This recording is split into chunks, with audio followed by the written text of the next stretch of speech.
Wara ħidma intensiva li saret mill-Gvern fl-aħħar 8 xhur l-isptar ta' Għawdex jinsab miexi fid-direzzjoni tajba. Stqar dan il-Ministru għas-Saħħa Godfrey Farrugia f'intervista ma' The Times fejn attribwixxa l-ħidma pożittiva fl-isptar għat-tibdiliet li saru fl-istruttura maniġerjali u finanzjarja u prattiċi tax-xiri.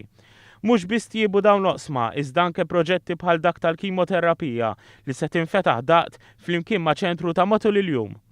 L-introduzzjoni tal-kimoterapija f'Għawdex se tkun qed tiżgura li l-pazjenti Għawċin jinqdew f'Għawdex stess, filwaqt li ċ-ċentru ta' matul il-jum se jtaffi minn problema tiffullar mill-wards fl-isptar.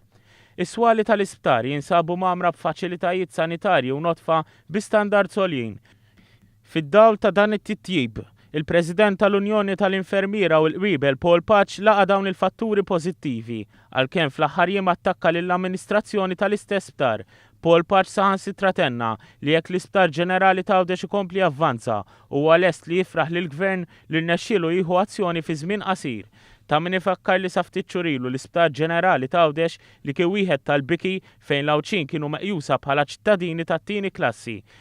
L-isptar kien fi stat mitluq bil-kuruturi mimlijin ħofor u s-soqfa mikxufa. Intant il-Ministru Godfrey Farrugia qal li ma jfissirx li wasanna għall-għanijiet mixtieqa, iżda mixjin fid-direzzjoni tajba.